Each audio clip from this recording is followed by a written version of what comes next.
Hyvää huomenta.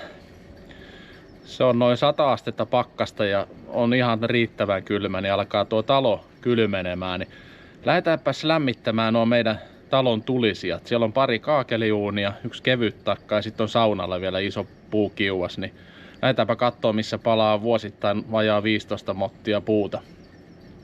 Esittelen ne takat teille ja sitten laitetaan vielä tulet, niin vähän kerro historiaa ja omaa tekniikkaa, että miten ne meillä lämmitetään. Ne varmaan on jokaisella omat tavat, mutta katsotaan miten mulla on ollut tapana. Niin tuosta otetaan yksi säkki sisälle jo puita lämpenemään. Niin lähdetäänpä katsomaan, millaisilla krematorioilla tuokin pirtti pysyy lämpimänä. Aloitetaan tästä meidän talon kruunun jalokivestä. Tällainen 1800-luvun kaakeliuuni. En ole missään kuvastossa oikein nähnyt, mikä tämä niinku tarkka malli on, mutta Turun kaakelitehtaan valmistama kuitenkin. Ja netissä on yhden kuvan nähnyt, se oli Turun tulitikkutehtaan johtajan talossa on samanlainen uuni, paljon paremmassa kunnossa tosin kuin tämä. Mä linkitän sen kuvan tähän videoon, niin näette vähän millainen se on niinku oikein edustuskunnossa. Tohon laitan sen kohta.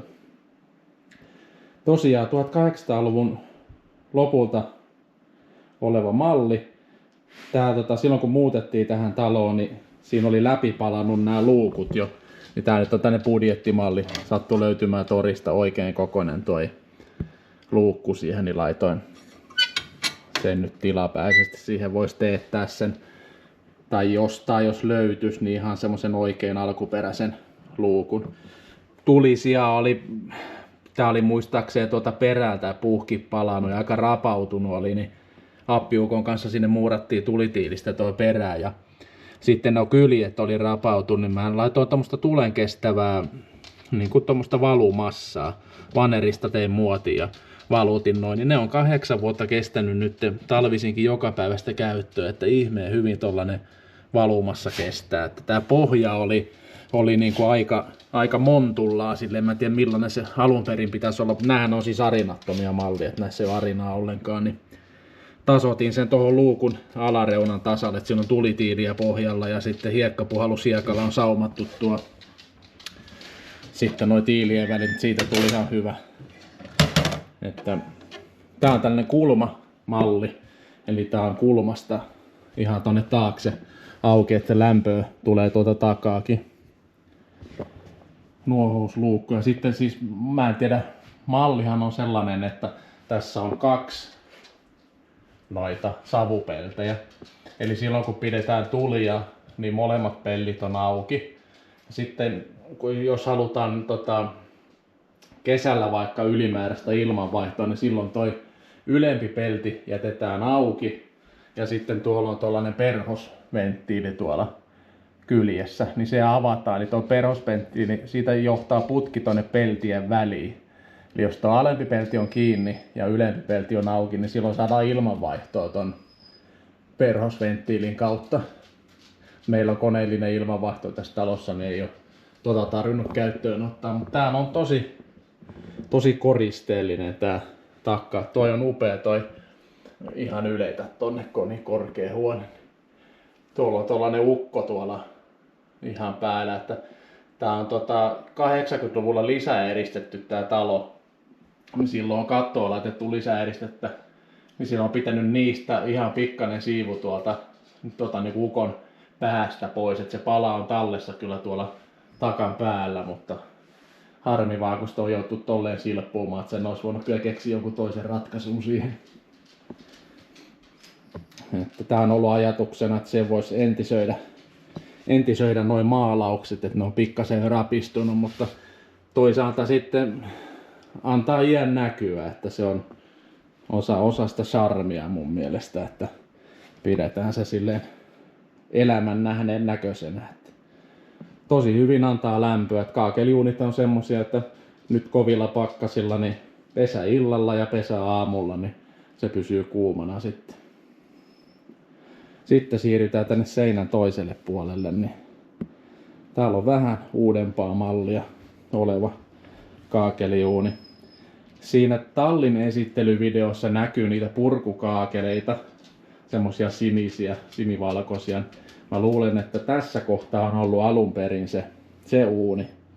Että se on sitten mennyt jotenkin huonoa kuntoa tai mitä sitten on tapahtunut, niin laitettu toinen kaakeli, niin en osaa yhtään sanoa milloin.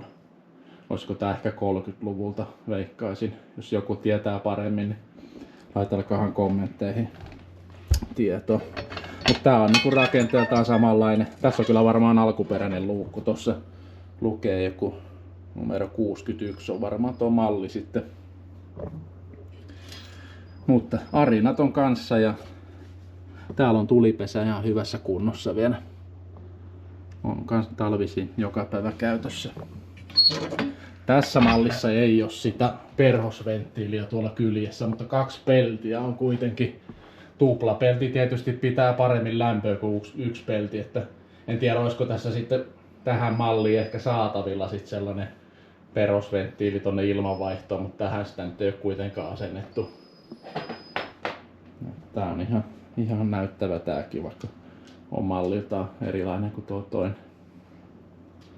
Sitten katsotaanpa makkarista toi, no siinä valtti haluaa olla linssiluteena. Makkarista se kevyt takka seuraavaksi.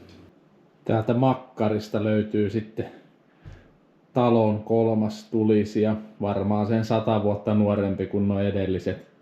Tällainen siinä makkarin rempan esittelyvideossa tää näkyykin. Tällainen kevyempi valurautaa toi on, että toi on kyllä aika raskas tommosessa niin sanotusti kevyt takaksi, mutta valurautainen ja avotakka tässä ennen oli, niin tää laitettiin tänne makkariin. Kivasti tuo lämpöä, ihan tällainen perinteinen, en muista lämmitysteho, olisiko ollut joku reilu 10 kilowattia, kun tässä oli teho, että tulipesä on aika kapea, ei mahu kovin leveät puut, mutta pystyy kun laittaa. Menee ihan hyvin, nokea laseja vaan aika paljon sitten, että nyt ihan teitä varten putsasin nuo lasit, niin näkee läpi niistä. Tää on ihan kiva. Siitä tulee kivasti valoa ja lämmitystehoakin ihan kivasti. Höpinät sitten sikseen ja laitetaan tulet pesään. Saadaan taloon vähän lämpöä. Nyt on aika lailla havupuu voittos tätä polttopuu tänä vuonna. Seuraavaan satsiin tuleekin sitä aika paljon enempi koivua. Männyt ei kyllä ihan niin paljon osaa lämpöä kuin tuosta koivusta, mutta kyllä se palaa. Kaikki poltetaan mikä palaa.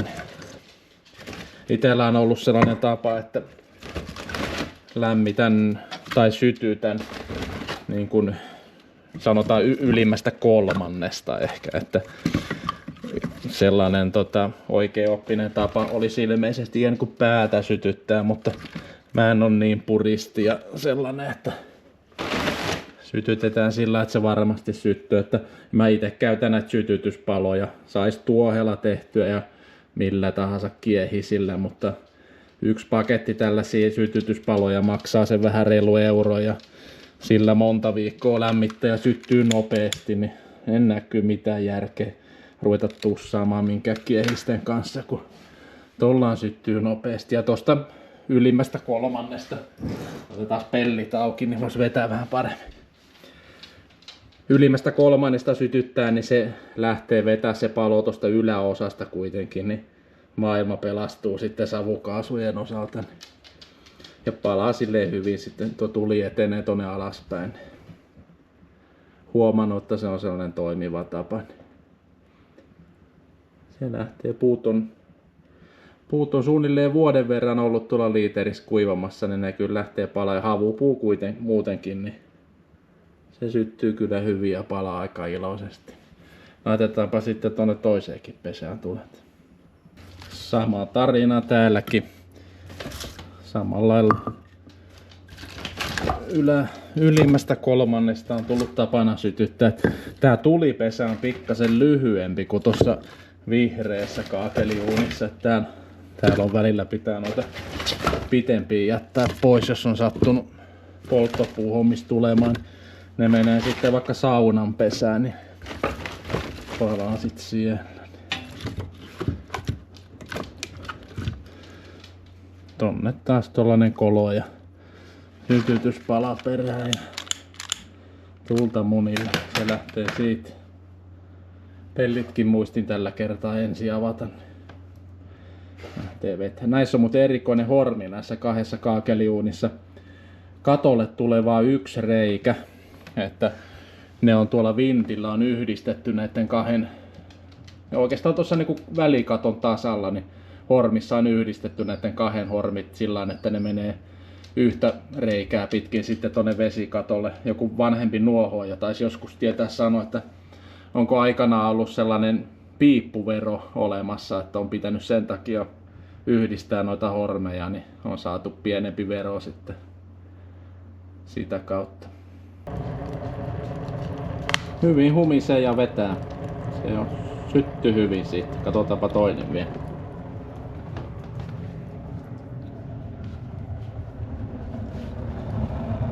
Sama homma täälläkin. Havupuusta tulee sellainen kiva ritinä ja pauke, kun pihka palaa tuolla pesässä, niin se luo semmoista äänitunnelmaakin. Se on oikein mukava, jos vertaa koivuun.